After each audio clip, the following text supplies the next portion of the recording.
ইসকনের founder আচার্য শ্রীল প্রভুপাদের লেখা একটি গ্রন্থ শ্রী চৈতন্য মহাপ্রভু তার জীবনী ও শিক্ষা। এই গ্রন্থের পরবর্তী অংশ পাঠ করে শোনাচ্ছি। বিষয় হল মহাপ্রভুর শৈশব লীলা। একটি ছোট্ট শিশুরূপে তিনি যখন উঠানে হামাগুড়ি দিতে শুরু করলেন, তখন একদিন একটি সাপ সেখানে এসে উপস্থিত হলো এবং মহাপ্রভু সেই সাপটির সঙ্গে খেলা করতে লাগলেন। পরিবারের সকলেই সেই দৃশ্য দেখে ভয়ে মুহ্যমান হয়ে পড়লেন। কিন্তু কিছুক্ষণ পরে সাপটি চলে গেল এবং সচিমাতা শিশুটিকে কোলে করে তুলে নিয়ে তার উপর তার স্নেহের বর্ষণ করতে লাগলেন। একবার একটি চোর তার গায়ের গয়নাগুলি চুরি করার জন্যে তাকে চুরি করে নিয়ে যায়, কিন্তু ভগবান খুব মজা করে সেই হতভম্ব চোরের কাঁধে ঘুরে বেড়ালেন। সেই চোরটি তার গায়ের সমস্ত অলংকার খুলে নেওয়ার জন্যে একটি নির্জন জায়গা খুঁজে বেড়াচ্ছিলেন, কিন্তু ভগবানের মায়ার প্রভাবে সেই চোরটি ঘুরতে ঘুরতে ঠিক জগন্নাথ মিশ্রের বাড়ির সামনে উপস্থিত হলো এবং ধরা পড়ার ভয়ে শিশুটিকে রেখে পালিয়ে গেল। উৎকণ্ঠিত পিতামাতা ও আত্মীয় স্বজনেরা হারিয়ে যাওয়া শিশুটিকে ফিরে পেয়ে আনন্দে উদ্বেল হয়ে উঠলেন। এক সময় একজন তীর্থযাত্রী ব্রাহ্মণ জগন্নাথ মিশ্রের বাড়িতে নিমন্ত্রিত হয়ে এসেছিলেন এবং তিনি যখন ভগবানের ভোগ নিবেদন করছিলেন, তখন শ্রী চৈতন্য মহাপ্রভু সেখানে এসে সেই নৈবেদ্য খেতে শুরু করলেন। একটি শিশু সেটি স্পর্শ করেছে বলে সেই নৈবেদ্য ফেলে দিয়ে ব্রাহ্মণ আবার ভোগ বানিয়ে তা ভগবানকে নিবেদন করলেন। এবারও মহাপ্রভু এসে সেই ভোগ খেতে শুরু করলেন। এইভাবে 3 বার একই ঘটনা ঘটার পর শিশুটিকে ঘরের ভেতর বিছানায় নিয়ে গিয়ে শুইয়ে দেওয়া হলো। রাত প্রায় 12টার সময় যখন সকলে গভীর নিদ্রায় মগ্ন, সেই ব্রাহ্মণ তখন বিশেষভাবে রান্না করার ভোগ ভগবানকে নিবেদন করলেন এবং ঠিক আগের মতোই শিশু মহাপ্রভুর তার নিবেদন নষ্ট করে দিলেন। ব্রাহ্মণ তখন কাঁদতে শুরু করলেন, কিন্তু যেহেতু সকলে গভীর নিদ্রায় মগ্ন ছিল, তাই কেউ সেই কান্না শুনতে পেল না। তখন শিশু মহাপ্রভু সেই সৌভাগ্যশালী ব্রাহ্মণের কাছে তার স্বরূপ প্রকাশ করলেন এবং ব্রাহ্মণটি দেখলেন যে সেই শিশুটি হচ্ছে ব্রজেন্দ্রনন্দন শ্রীকৃষ্ণ স্বয়ং। ব্রাহ্মণকে এই ঘটনাটির সম্বন্ধে কাউকে কিছু বলতে নিষেধ করে দিয়ে শিশু মহাপ্রভু তার মায়ের কোলে ফিরে গেলেন। তার শৈশবের এই রকম অনেক সুন্দর সুন্দর ঘটনা আছে। একটি দুষ্ট শিশুরূপে তিনি গঙ্গায় স্নানরত গোঁড়া ব্রাহ্মণদের সঙ্গে পরিহাস করতেন। ব্রাহ্মণেরা যখন তার পিতার কাছে এসে অভিযোগ করতেন যে নিমাই পাঠশালায় না গিয়ে গঙ্গায় তর্পণ করার সময় তাদের গায়ে জল ছিটাচ্ছে, তখন মহাপ্রভু হঠাৎ তার পিতার সামনে এমনভাবে আবির্ভূত হতেন যে যেন তিনি সবেমাত্র পাঠশালা থেকে ফিরলেন। গঙ্গার তীরে স্নানের ঘাটে তিনি প্রতিবেশী বালকদের সঙ্গেও পরিহাস করতেন। তারা যখন ভালো স্বামী পাওয়ার আকাঙ্ক্ষায় শিবের পূজা করত, তখন দুষ্টু বালকরূপী মহাপ্রভু তাদের কাছে এসে বলতেন, এই মেয়েরা শিবকে নিবেদন করার জন্যে তোমরা যা এনেছো তা সব আমাকে দাও। শিব হচ্ছে আমার ভক্ত আর পার্বতী হচ্ছে আমার দাসী। তোমরা যদি আমার পুজো করো তাহলে শিব আর অন্য দেবতারাও অত্যন্ত প্রীত হবে। তাদের কেউ কেউ মহাপ্রভুর এই প্রস্তাব মেনে নিতে পারত না, আর মহাপ্রভু তখন তাদের অভিশাপ দিতেন, আমাকে যদি নৈবেদ্য না দাও তাহলে তোমাদের বুড়ো স্বামী হবে আর 4টি সতীন থাকবে। ভয় পেয়ে বা আবারও কখনো ভালোবেসে বালিকারা তাকে তখন তাদের সেই নৈবেদ্য এনে দিত, আর তখন মহাপ্রভু তাদের আশীর্বাদ করতেন যে অতি সুপুরুষ যুবকের সঙ্গে তাদের বিবাহ হবে এবং তাদের বহু পুত্র সন্তান হবে। তার এই আশীর্বাদ লাভ করে বালিকারা অত্যন্ত আনন্দিত হতো, কিন্তু কখনো কখনো তারা তাদের মায়ের কাছে এই নিয়েও অভিযোগ করত। বিষয় হলো মহাপ্রভুর ছাত্রজীবন। এইভাবে শ্রী চৈতন্য মহাপ্রভু তার শৈশব লীলা প্রদর্শন করেছিলেন। যখন তার বয়স মাত্র 16 বছর, তখন তিনি একটি চতুষ্পাঠী স্কুলে শিক্ষাদান করতে শুরু করেন। এই চতুষ্পাঠীতে ব্যাকরণ পড়াতে গিয়েও কৃষ্ণতত্ত্ব বিশ্লেষণ করতেন। মহাপ্রভুর প্রীতিবিধানের জন্যে পরবর্তীকালে শ্রীল জীব গোস্বামী একটি সংস্কৃত ব্যাকরণ গ্রন্থ সংকলন করে, যাতে ব্যাকরণের সমস্ত সূত্রগুলি ভগবানের নামের মাধ্যমে ব্যাখ্যা করা হয়েছে। সেই ব্যাকরণ গ্রন্থটি এখনও পাওয়া যায়। তার নাম হচ্ছে হরিনামৃত ব্যাকরণ, এবং পশ্চিমবাংলার অনেক বিদ্যালয়ে এই গ্রন্থটি পাঠ্যপুস্তক হিসাবে ব্যবহৃত হয়ে থাকে। এই সময় কেশব কাশ্মীরি নামে কাশ্মীরের এক মহান পণ্ডিত শাস্ত্র সিদ্ধান্ত বিষয়ে তর্ক করার জন্য নবদ্বীপে আসেন। এই কাশ্মীর পণ্ডিত ভারতের সর্বত্র ভ্রমণ করে সমস্ত বড় বড় পণ্ডিতদের পরাজিত করে দিগ্বিজয়ী নামে খ্যাত হয়েছিলেন। অবশেষে তিনি নবদ্বীপে পণ্ডিতদের সঙ্গে তর্কযুদ্ধে প্রবৃত্ত হওয়ার জন্য সেখানে এলেন। সেই দিগ্বিজয়ী পণ্ডিতের নাম শুনে নবদ্বীপের পণ্ডিতেরা ভয় পেয়ে ঠিক করলেন যে প্রথমে তারা নিমাই পণ্ডিতের সঙ্গে তার তর্কের ব্যবস্থা করবেন, এবং নিমাই পণ্ডিত যদি কাশ্মীর পণ্ডিতের কাছে পরাস্ত হয় তাহলে তারা বলতে পারবেন, ও তো একটি শিশু, ওকে পরাজিত করার মধ্যে গৌরব কোথায়? আর সেই পণ্ডিত যদি নিমাইয়ের কাছে পরাজিত হয় তাহলে নবদ্বীপের গৌরব 10 দিকে প্রচারিত হবে। তখন সকলে জানতে পারবে যে নবদ্বীপের একটি শিশু এই কাশ্মীর পণ্ডিতকে পরাজিত করেছে।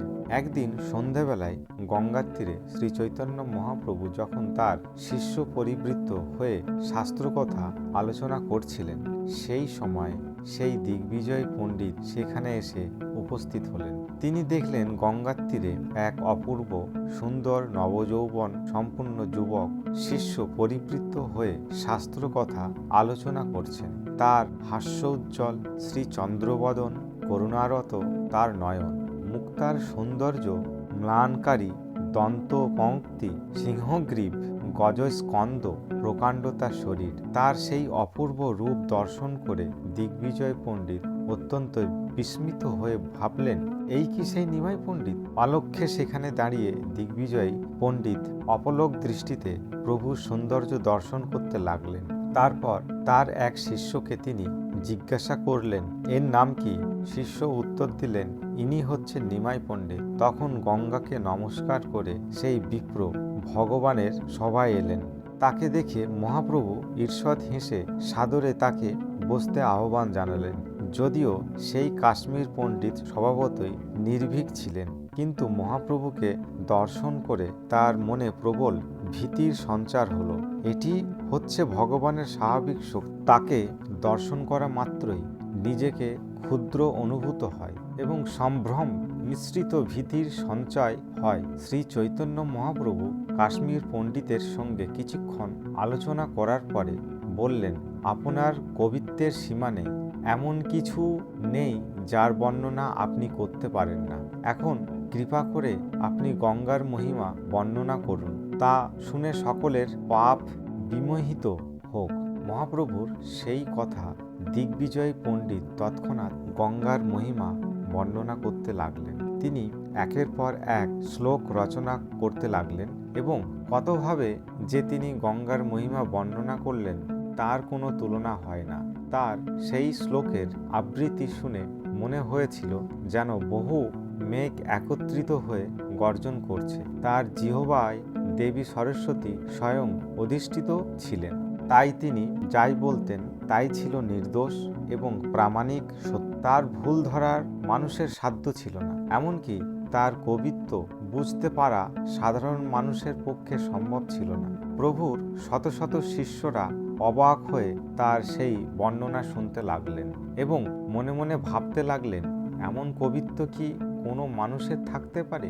এই জগতের সমস্ত অদ্ভুত শব্দ ও অলঙ্কারের দ্বারা সেই কবিত্বের বর্ণনা করা যায় না। সর্বশাস্ত্রে যারা মহাবিশারদ তারাও তা বুঝতে পারে না। এইভাবে প্রায় এক প্রহর ধরে সেই দিগ্বিজয় পণ্ডিত গঙ্গার মহিমা বর্ণনা করে শ্লোক রচনা করে তা আবৃত্তি করতে লাগলেন। অবশেষে তিনি যখন থামলেন তখন গৌর সুন্দর হেসে বললেন, আপনি যা বর্ণনা করলেন তা যদি বুঝিয়ে না দেন তাহলে তা বোঝার উপায় নাই, তাই আপনি দয়া করে তা ব্যাখ্যা করে শোনান। মহাপ্রভুর এই মনোহর বিনয় বাক্য শুনে পণ্ডিত ব্যাখ্যা করতে লাগলেন। কিন্তু ব্যাখ্যা করা মাত্রই মহাপ্রভু তার আদি মধ্য অন্ত 3 স্থানে ত্রুটি দেখালেন। একবার শোনা মাত্রই পণ্ডিতের সব কয়টি শ্লোক তার মুখস্থ হয়ে গিয়েছিল। তিনি 64তম শ্লোকটির মধ্যে শব্দ এবং অলঙ্কারের নানান রকমের ভুল প্রদর্শন করলেন। তিনি একটি শব্দের ভ্রান্তি বিশেষভাবে দেখিয়েছিলেন। সেই শব্দটি হচ্ছে ভবানী ভূত। তিনি দেখালেন যে এই শব্দটি ব্যবহার প্রয়োজন অতিরিক্ত। ভবানী হচ্ছেন মহাদেবের স্ত্রী, আর তার ভর্তা বা পতি কে হতে পারেন। এই রকম বহু ভুল মহাপ্রভু দেখিয়ে দিলেন। অত্যন্ত বিস্মিত হয়ে পণ্ডিত ভাবতে লাগলেন যে কিভাবে একটি ব্যাকরণের ছাত্র তার মতো একজন পণ্ডিতের ভুল সংশোধন করিয়ে দিতে পারে। তিনি সরস্বতীর বরপ্রাপ্ত ছিলেন, তাই তিনি মনে মনে ভাবতে লাগলেন, নিশ্চয়ই দেবীর কাছে আমার কোনো অপরাধ হয়েছে, তাই আমার প্রতিভা সংকুচিত হয়েছে। সেই রাতে দেবী সরস্বতী সেই ব্রাহ্মণের সামনে আবির্ভূত হয়ে তাকে বললেন, হে ব্রাহ্মণ, তুমি যার কাছে আজ পরাজিত হলেন তিনি হচ্ছেন পরমেশ্বর ভগবান। আমি তার শ্রী পাদপদ্মে নিরন্তর দাসী, তাই তার সামনে আসতে আমি লজ্জা পাই। তুমি যে তার কাছে পরাজিত হয়েছ তা তোমার পরাজয় নয়, তোমার বিজয়। কেননা যার কাছে তুমি পরাজিত হয়েছ তিনি হচ্ছেন পরমেশ্বর ভগবান। সকালবেলা ঘুম থেকে উঠেই সেই কাশ্মীর পণ্ডিত মহাপ্রভুকে প্রণতি জানালেন, আর মহাপ্রভুও বিপ্রকে আলিঙ্গন করলেন। এইভাবে দিগ্বিজয় পণ্ডিত মহাপ্রভুর কাছে আত্মসমর্পণ করলেন। বিষয় মহাপ্রভুর নাম সংকীর্তন প্রচার। তারপর মহা সমারোহে মহাপ্রভু বিবাহ অনুষ্ঠিত হয় এবং সেই সময় থেকে তিনি নবদ্বীপে ভগবানের নাম সংকীর্তন প্রচার করতে শুরু করলেন। শ্রী চৈতন্য মহাপ্রভুর জনপ্রিয়তা দেখে কিছু ব্রাহ্মণ খুব ঈর্ষান্বিত হয়ে পড়ে এবং তারা প্রচার কার্যে নানান রকম বিঘ্ন উৎপাদন করতে শুরু করে। তারা এত ঈর্ষাপরায়ণ হয়ে পড়েছিলেন যে অবশেষে তারা শ্রী চৈতন্য মহাপ্রভুর বিরুদ্ধে নবদ্বীপের মুসলমান কাজীর কাছে নালিশ করে। বঙ্গভূমি তখন পাঠানদের অধীন ছিল এবং তখন বাংলার নবাব ছিলেন হুসেন শাহ। নবদ্বীপের মুসলমান কাজী ব্রাহ্মণদের সেই অভিযোগটি প্রভূত গুরুত্ব দান করেন। প্রথমত তিনি নিমাই পণ্ডিতের অনুগামীদের উচ্চস্বরে হরিনাম সংকীর্তন করতে নিষেধ করেন, কিন্তু শ্রী চৈতন্য মহাপ্রভু তার অনুগামীদের কাজীর সেই নির্দেশ অমান্য করতে নির্দেশ দেন এবং তারা পূর্বের মতোই সংকীর্তন করে যেতে থাকেন। কাজী তখন সেই সংকীর্তন বন্ধ করার জন্যে তার পেয়াদা পাঠান এবং তারা সংকীর্তনকারীদের কয়েকটি মৃদঙ্গ ভেঙে দেয়। শ্রী চৈতন্য মহাপ্রভু যখন এই ঘটনার কথা শুনতে পান তখন তিনি এক বিরাট আইন অমান্য আন্দোলন করেন। তিনি সত্যকে প্রতিষ্ঠা করার জন্যে ভারতবর্ষে প্রথম আইন অমান্য আন্দোলনের সূচনা করেছিলেন। তিনি হাজার হাজার মৃদঙ্গ এবং করতাল সহ লক্ষ লক্ষ মানুষদের নিয়ে এক বিরাট শোভাযাত্রার আয়োজন করেন এবং কাজীর আইন অমান্য করে এই শোভাযাত্রা নবদ্বীপের পথে পথে হরিনাম সংকীর্তন করতে করতে কাজীর বাড়ির দিকে এগিয়ে যায়। অবশেষে শোভাযাত্রা যখন কাজীর বাড়িতে এসে পৌঁছায় তখন ভয়ে কাজী তার বাড়ির উপরতলার একটি ঘরে গিয়ে লুকিয়ে থাকেন। সেই বিশাল জনসমাবেশ কাজীর বাড়ির সামনে সমবেত হয়ে প্রচণ্ড ক্রোধ প্রকাশ করতে থাকে, কিন্তু শ্রী চৈতন্য মহাপ্রভু তাদের শান্ত হতে বললেন। শ্রী চৈতন্য মহাপ্রভুর আশ্বাস পেয়ে অবশেষে কাজী তার ঘর থেকে বেরিয়ে আসেন এবং শ্রী চৈতন্য মহাপ্রভুকে গ্রাম সম্পর্কে তার ভাগ্নে বলে সম্বোধন করে তাকে শান্ত করতে চেষ্টা করেন। তিনি তাকে বলেন যে গ্রাম সম্পর্কে শ্রী চৈতন্য মহাপ্রভুর মাতামহ শ্রী নীলাম্বর চক্রবর্তী হচ্ছেন তার মামা এবং সেই সূত্রে তার মা শ্রী শচীদেবী হচ্ছেন তার ভগ্নী। মহাপ্রভু তখন উত্তর দেন যে যেহেতু কাজী হচ্ছেন তার মামা, তাই তার কর্তব্য হচ্ছে যথাযথভাবে ভগবানকে তার গৃহে স্বাগত জানানো। এইভাবে পরিস্থিতি অনেকটা শান্ত হয় এবং দুই বিদগ্ধ পণ্ডিত কোরআন ও হিন্দু শাস্ত্র সম্বন্ধে দীর্ঘ আলোচনায় প্রবৃত্ত হন। শ্রী চৈতন্য মহাপ্রভু কাজীকে জিজ্ঞাসা করেন, মাতৃবৎ যে গাভী মানুষের উপকার করে সেই গাভীকে কেন তারা হত্যা করে? এবং তখন কাজী কোরআন থেকে উদ্ধৃত দিয়ে তার প্রশ্নের উত্তর দেন। কাজী তাকে বলেন যে বেদেও গোমেদ যজ্ঞের উল্লেখ রয়েছে। কাজী তাকে বললেন, তোমার বৈদিক শাস্ত্রে গোবর্ধন নির্দেশ রয়েছে। সেই শাস্ত্র নির্দেশের বলে বড় বড় মুনিরা গোমেদ যজ্ঞ করেছিলেন। শ্রী চৈতন্য মহাপ্রভু তখন তাকে বললেন যে বেদে গোমেদ নিষেধ করা হয়েছে, তাই হিন্দুরা কখনো গোমেদ করেন না। বেদে ও পুরাণে বিশ্লেষণ করা হয়েছে যে যদি কোনো প্রাণীকে নবজীবন দান করা যায় তাহলে কেবল সেই প্রাণীকে বধ করা যেতে পারে। তাই মুনি ঋষিরা বৃদ্ধ পশুদের যজ্ঞে বলি দিয়ে সিদ্ধ বেদ মন্ত্রে তাদের নবজীবন দান করতেন। এইভাবে তারা জড়দগ পশুদের জীবন প্রদান করতেন। তার ফলে সেটি বধ হতো না, পক্ষান্তরে তাদের নবজীবন লাভ হতো। কিন্তু কলিযুগের ব্রাহ্মণদের সেই শক্তি নেই, তাই কলিযুগে গোবধ সর্বত্রভাবে নিষিদ্ধ। তিনি তারপর চাঁদ কাজীকে বললেন, তোমরা মুসলমানেরা পশুকে নবজীবন দান করতে পারো না, তোমরা কেবল হত্যা করতেই পারো, তাই তোমরা নরকগামী হচ্ছ। সেখান থেকে তোমরা কোনোভাবেই নিস্তার পাবে না। গাভীর শরীরে যত লোম আছে তত হাজার বছর গো হত্যাকারী রৌবর নামক নরকে অকল্পনীয় দুঃখ যন্ত্রণা ভোগ করো। প্রকৃতপক্ষে কলিযুগে সমস্ত যজ্ঞ নিষিদ্ধ, কেননা সেগুলি মূর্খ লোকেদের কতগুলি অনর্থক প্রয়াস মাত্র। এই কলিযুগের একমাত্র যজ্ঞ হচ্ছে সংকীর্তন যজ্ঞ। এইভাবে শ্রী চৈতন্য মহাপ্রভু কাজীকে বোঝালেন এবং কাজী তখন শ্রী চৈতন্য মহাপ্রভুর চরণাশ্রয় গ্রহণ করলেন। তারপর কাজী ঘোষণা করেছিলেন যে চৈতন্য মহাপ্রভুর প্রবর্তিত সংকীর্তন যজ্ঞ কেউ যেন কখনো বাধা না দেয়, এবং তিনি তার উইল লিখে যান যে তার বংশের কেউ যদি সংকীর্তনে বাধা দেয় তাহলে সে তৎক্ষণাৎ বংশচ্যুত হবে। নবদ্বীপের শ্রীধাম মায়াপুরের সন্নিকটে শ্রী চাঁদ কাজীর সমাধি এখনও বর্তমান আছে এবং ভগবত ভক্তরা এখনও সেখানে গিয়ে তাদের শ্রদ্ধা নিবেদন করেন। কাজীর বংশধরেরা এখনও রয়েছে এবং তারা কখনো সংকীর্তনে বাধা দেন না। এমনকি হিন্দু মুসলমানদের দাঙ্গার সময়ও তারা কখনো সংকীর্তন যজ্ঞে বাধা দেয়নি। এই ঘটনা থেকে স্পষ্ট বোঝা যায় যে শ্রী চৈতন্য মহাপ্রভু নিরীহ বৈষ্ণব ছিলেন না।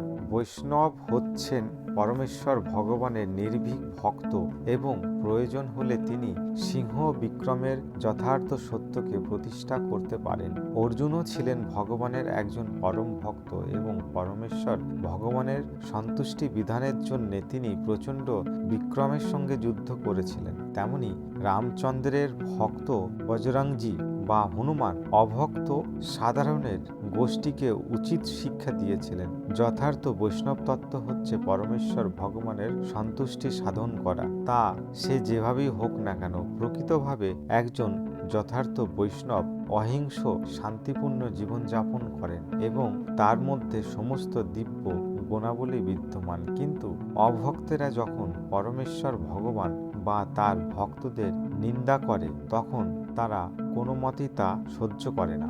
বিষয় মহাপ্রভুর প্রচার কার্যক্রমের প্রয়াস। এই ঘটনার পর শ্রী চৈতন্য মহাপ্রভু ভগবত ধর্ম ও সংকীর্তন আন্দোলন আরও প্রবলভাবে প্রচার করতে শুরু করলেন এবং এই যুগধর্মী প্রচারের কখনো কেউ কোনো রকম বাধা দিতে এসেছে তিনি বিভিন্নভাবে তাদের শাস্তি দিয়েছেন। চাপাল ও গোপাল নামে দুইজন ব্রাহ্মণ গ্রাম সম্পর্কে যারা ছিল শ্রী চৈতন্য মহাপ্রভুর মামা, অপরাধের শাস্তি স্বরূপ তাদের গলিত কুষ্ঠরোগ হয়, কিন্তু যখন তারা তাদের অপরাধ স্বীকার করে ক্ষমা প্রার্থনা করেন তখন তারা রোগ মুক্তি হন এবং শ্রী চৈতন্য মহাপ্রভু তাদের উপর তার কৃপা বর্ষণ করেন। ভগবানের নাম প্রচার করার জন্য প্রতিদিন তিনি তার অনুগামীদের পাঠাতেন। তার দুই প্রধান পার্ষদ নিত্যানন্দ প্রভু ও হরিদাস ঠাকুর নগরের ঘরে ঘরে গিয়ে ভগবানের বাণী প্রচার করতেন। সেই সময় সমস্ত নবদ্বীপ তার সংকীর্তন মুখর হয়ে উঠেছিল। তার দুই প্রধান গৃহস্থ ভক্ত শ্রীবাস ঠাকুর এবং শ্রী অদ্বৈত আচার্য প্রভুর বাড়িতে ছিল তার সেই সংকীর্তন কেন্দ্রস্থল।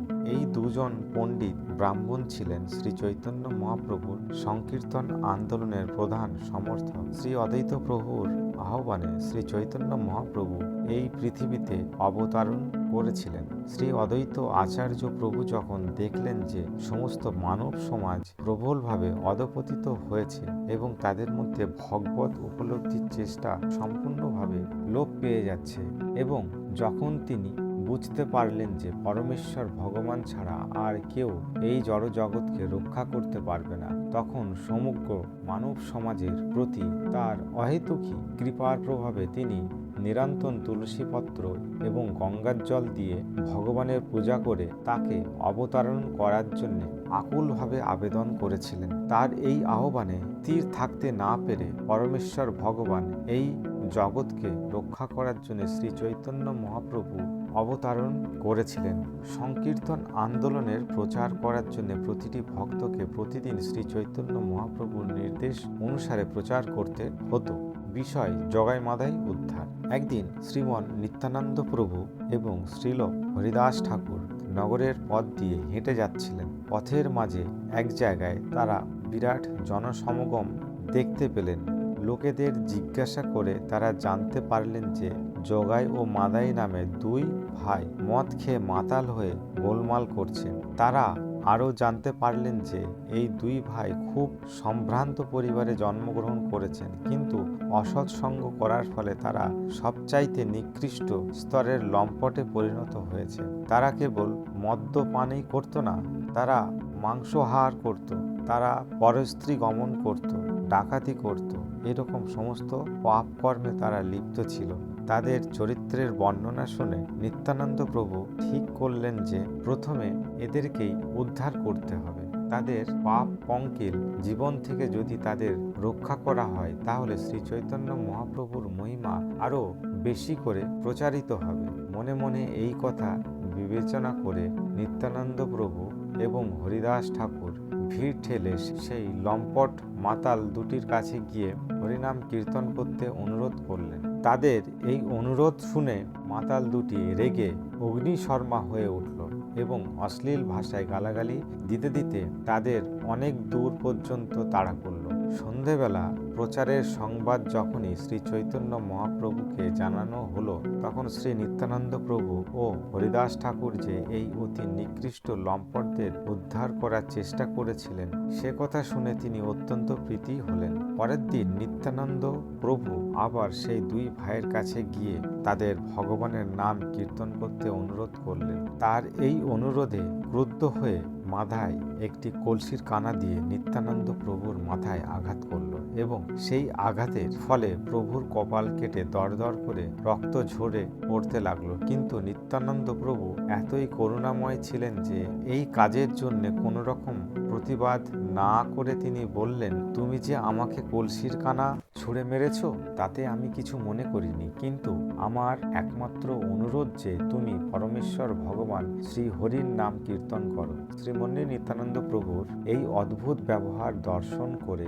অপর ভ্রাতা জগাই অত্যন্ত আশ্চর্যান্বিত হল এবং সে তৎক্ষণাৎ নিত্যানন্দ প্রভুর পায়ে ধরে তার ভাইকে ক্ষমা করতে প্রার্থনা করল। মাদাই যখন আবার নিত্যানন্দ প্রভুকে আক্রমণ করতে উদ্ধৃত হলো, তখন জগাই তাকে বাধা দিয়ে নিত্যানন্দ প্রভুর পায়ে ধরে ক্ষমা ভিক্ষা করতে বলল। ইতিমধ্যে নিত্যানন্দ প্রভুর আঘাতের কথা মহাপ্রভুর কাছে গিয়ে পৌঁছালো। তৎক্ষণাৎ তিনি ক্রোধান্বিত অবস্থায় সেখানে এসে উপস্থিত হলেন এবং তার সুদর্শন চক্রকে আহ্বান করলেন এই দুইজন পাপীকে সংহার করার জন্যে। কিন্তু নিত্যানন্দ প্রভু তাকে তার অবতারণার উদ্দেশ্যের কথা মনে করিয়ে দিলেন। শ্রী চৈতন্য মহাপ্রভুর অবতারণার উদ্দেশ্য হচ্ছে কলিযুগের সমস্ত অধঃপতিত মানুষকে উদ্ধার করা, এবং এই দুটি ভাই জগাই মাদাই সেই অধঃপতিত মানুষদের আদর্শ দৃষ্টান্ত। এই যুগে শতকরা 90% মানুষই হচ্ছে জগাই ও মাদাইয়ের মতো অধঃপতিত। জড়জাগতিক বিচারে সম্ভ্রান্ত কুলে জন্ম হলেও তারা ছিল অধঃপতিতের চূড়ান্ত নিদর্শন। শাস্ত্রের বর্ণনা অনুসারে এই যুগের প্রায় সমস্ত মানুষই শুভ্রদের মতো নীচ বা তার থেকে অধঃপতিত। এখানে একটি জিনিস লক্ষণীয় যে শ্রী চৈতন্য মহাপ্রভু জন্ম অনুসারে বর্ণ বিভাগ স্বীকার করেননি। পক্ষান্তরে তিনি শাস্ত্রের সিদ্ধান্ত অনুসারে জীবের স্বরূপ বিবেচনা করেছেন। শ্রীমন মহাপ্রভু যখন সুদর্শন চক্রকে আহ্বান করলেন এবং নিত্যানন্দ প্রভু তখন তাকে অনুনয় করতে লাগলেন এবং দুই ভাইকে ক্ষমা করার জন্যে, তখন জগাই মাদাই উভয়ের শ্রী চৈতন্য মহাপ্রভুর পায়ে পড়ে তাদের অশ্লীল ব্যবহারের জন্য ক্ষমা প্রার্থনা করল। নিত্যানন্দ প্রভু মহাপ্রভুকে অনুরোধ করতে লাগলেন তাদের অপরাধ ক্ষমা করে তাদের তার শ্রীচরণে স্থান দিতে। একটি শর্তে মহাপ্রভু তাদের ক্ষমা করতে রাজি হলেন যে এখন থেকে তারা যেন সমস্ত পাপ কর্ম বর্জন করে। জগাই ও মাদাই উভয়ে সমস্ত প্রকারের পাপ কর্ম বর্জন করতে স্বীকার করল এবং পরম দয়াল ভগবান তাদের তার শ্রীচরণে স্থান দিলেন। এইভাবে মহাপাপ জগাই ও মাদাই শ্রী চৈতন্য মহাপ্রভুর ও নিত্যানন্দ প্রভুর কৃপায় উদ্ধার লাভ করল। এটি হচ্ছে শ্রী চৈতন্য মহাপ্রভুর বিশেষ করুণা। এই যুগে কেউ বলতে পারে না যে সে পাপ মুক্ত, কারোর পক্ষেই তা বলা সম্ভব নয়। কিন্তু শ্রী চৈতন্য মহাপ্রভু সব রকম পাপীদের কেবলমাত্র একটি শর্তে উদ্ধার করেন এবং তা হচ্ছেন যে সদ্গুরুর কাছ থেকে দীক্ষা গ্রহণ করার পর তারা যেন আর কোনো পাপে লিপ্ত না হয়। মহাপাপী জগাই ও মাদাইয়ের এই ঘটনা কতগুলি শিক্ষণীয় বিষয় প্রকাশিত হয়েছে। এই কলিযুগে প্রায় প্রতিটি মানুষ জগাই ও মাদাইয়ের মতো মহাপাপী। তারা যদি তাদের পাপ কর্মের ফল থেকে মুক্ত হতে চায় তাহলে তাদের অবশ্যই শ্রী চৈতন্য মহাপ্রভুর চরণাশ্রয় গ্রহণ করতে হবে এবং দীক্ষা গ্রহণের পর শাস্ত্রে যে সমস্ত কর্ম নিষেধ করা হয়েছে সেই সমস্ত কর্ম থেকে বিরত থাকতে হবে। শ্রীল রূপ গোস্বামীকে শিক্ষা দেওয়ার সময় শ্রীমান মহাপ্রভু নিষেধ আচরণ সম্বন্ধে বিশেষভাবে বর্ণনা করেছেন। বিষয়: শ্রীবাস ঠাকুরের বাড়িতে শ্রীমান মহাপ্রভুর অলৌকিক লীলা প্রদর্শন। গার্হস্থ্য আশ্রমে লীলাবিলাস করার সময় শ্রী চৈতন্য মহাপ্রভুর বিশেষ কোনো অলৌকিক লীলা প্রদর্শন করেননি, যা জনসাধারণ সাধারণত ভগবানের লীলায় আশা করে থাকে। কিন্তু একবার তিনি শ্রীবাস ঠাকুরের বাড়িতে এক অপূর্ব অলৌকিক লীলা প্রদর্শন করেন। তখন প্রবলভাবে সংকীর্তন হয়েছিল। তিনি ভক্তদের জিজ্ঞাসা করলেন যে তারা কি খেতে চায়। তখন তারা বললেন যে তারা আম খেতে চান। তখন তিনি একটি আমের আঁটি চাইলেন। তখন আমের সময় ছিল না, কিন্তু আঁটি যখন তার কাছে আনা হলো তখন তিনি সেটি শ্রীবাস ঠাকুরের অঙ্গনে পুঁতলেন এবং তৎক্ষণাৎ সেই আমটি অঙ্কুরিত হয়ে ক্রমান্বয়ে বর্ধিত হতে লাগলো। অচিরেই সেটি একটি আম গাছে পরিণত হলো এবং সেই গাছের এক সুপক্ক আম ধরল যে ভক্তরা তা খেয়ে শেষ করতে পারল না। সেই আম গাছটি শ্রীবাস ঠাকুরের অঙ্গনে রইল এবং ভক্তরা সেটি থেকে তাদের যত ইচ্ছে আম নিয়ে খেত। মহাপ্রভুর সন্ন্যাস গ্রহণ। শ্রীকৃষ্ণের প্রতি ব্রজগোপীদের গভীর প্রেমে মহাপ্রভু প্রবল শ্রদ্ধা ছিল এবং একদিন ভগবানের প্রতি তাদের ভক্তির প্রশংসা করে তিনি কৃষ্ণ নামের পরিবর্তে গোপীদের দিব্য নাম কীর্তন করতে লাগলেন। সেই সময় তার কয়েকজন পড়ুয়া সেখানে উপস্থিত ছিল এবং যখন তারা দেখে যে মহাপ্রভু গোপীদের নাম কীর্তন করছেন তখন তারা অত্যন্ত আশ্চর্যান্বিত হলো। মূর্খের মতো তারা মহাপ্রভুকে জিজ্ঞাসা করল কেন তিনি গোপীদের নাম কীর্তন করছেন এবং তারা তাদের উপদেশ দিল শ্রীকৃষ্ণের নাম কীর্তন করার জন্য। মহাপ্রভু দিব্যভাবে বিভোর ছিলেন, কিন্তু তারা তার সেইভাবে বাধা দিল। তিনি তাদের তিরস্কার করে সেখান থেকে দূর করে দিলেন। সেই সমস্ত পড়ুয়ারা মহাপ্রভুর সমবয়সী ছিল এবং তার ফলে তারা মনে করল যে মহাপ্রভু যেন তাদের সমপর্যায়ে ভুক্ত। তারা যখন সকলে মিলে সভা করে স্থির করল যে মহাপ্রভু যদি আর কখনো এইভাবে শাস্তি দিতে সাহস করে তবে তারা মহাপ্রভুকে আক্রমণ করবে।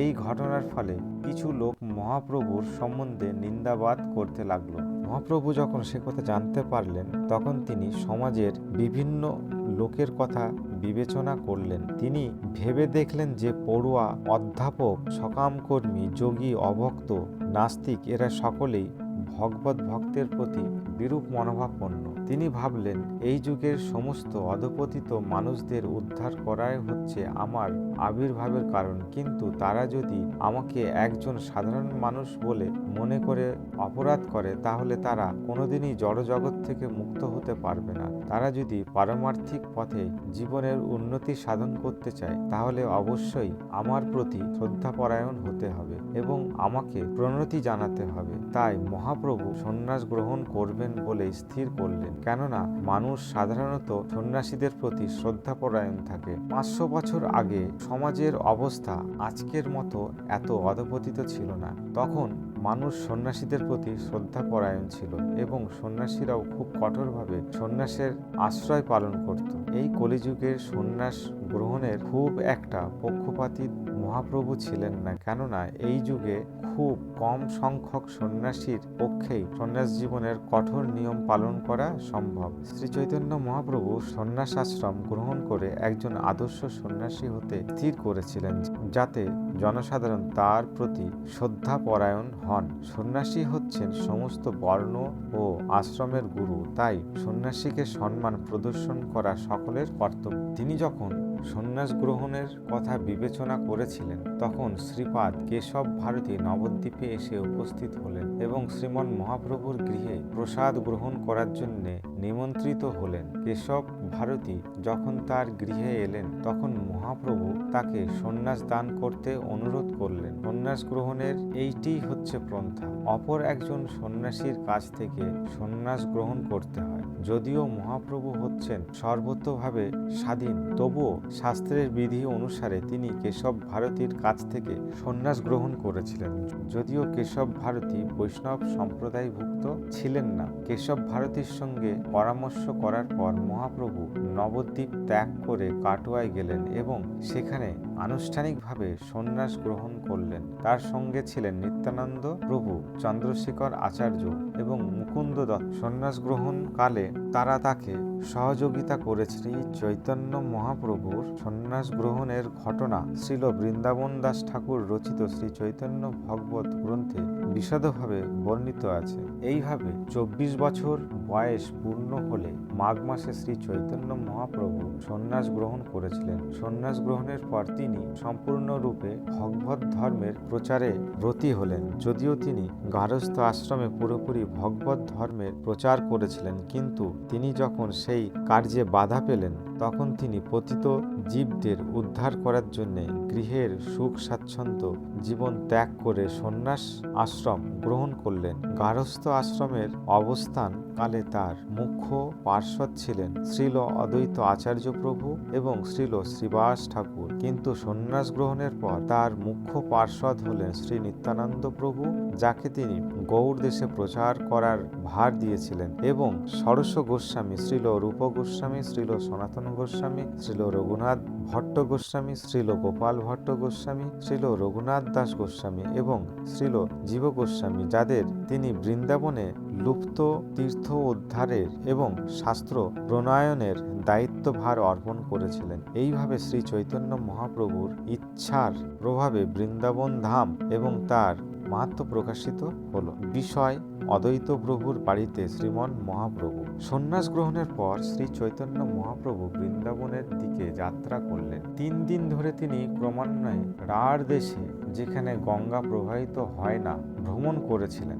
তিনি বৃন্দাবনে যাওয়ার আনন্দে মগ্ন হয়েছে, কিন্তু নিত্যানন্দ প্রভু পথ পরিবর্তন করে তাকে শান্তিপুরে অদ্বৈত আচার্যের বাড়িতে নিয়ে গেলেন। মহাপ্রভু কয়েকদিনের জন্য অদ্বৈত প্রভুর গৃহে অবস্থান করলেন। তিনি যে চিরকালের জন্য গৃহত্যাগ করেছেন সে কথা ভেবে অদ্বৈত আচার্য প্রভু নবদ্বীপে লোক পাঠালেন সচী মাতাকে নিয়ে আসার জন্য, যাতে তিনি শেষবারের মতো তার পুত্রকে দেখতে পারেন। কিছু দুষ্ট প্রকৃতির লোক প্রচার করে যে শ্রী চৈতন্য মহাপ্রভু সন্ন্যাস গ্রহণের পর তার স্ত্রীর সঙ্গেও দেখা করেছিলেন এবং তাকে তার পাদুকা দান করেছিলেন, কিন্তু বিষ্ণুপ্রিয়া দেবীর সঙ্গে শ্রী চৈতন্য মহাপ্রভুর সাক্ষাতের কোনো শাস্ত্র প্রমাণ নেই বা নির্ভরযোগ্য বর্ণনাও নেই। অদ্বৈত আচার্যের গৃহে সচী মাতার সঙ্গে শ্রী চৈতন্য মহাপ্রভুর সাক্ষাৎকার হয় এবং সন্ন্যাসীর বেশে তার পুত্রকে দর্শন করে তিনি গভীরভাবে মর্মাহত হন। তিনি তাকে অনুরোধ করেছিলেন তিনি যেন জগন্নাথ পুরীতে থাকেন, যাতে লোক মুখে মাঝে মাঝে তিনি তার সংবাদ পেতে পারেন। শ্রী চৈতন্য মহাপ্রভু তার স্নেহময়ী মাতার ইচ্ছা পূর্ণ করতে সম্মত হয়েছিলেন। এই ঘটনার পর শ্রী চৈতন্য মহাপ্রভু সমস্ত নবদ্বীপবাসীকে শোক সমুদ্রে নিমজ্জিত করে পুরীর দিকে যাত্রা করলেন। শ্রী চৈতন্য মহাপ্রভু তার জীবনী ও শিক্ষা গ্রন্থটি অবশিষ্ট আছে, বাকি অংশটি পরের পাঠে পড়ে শোনানো হবে। আজকের মতো রাখি। হরে কৃষ্ণ।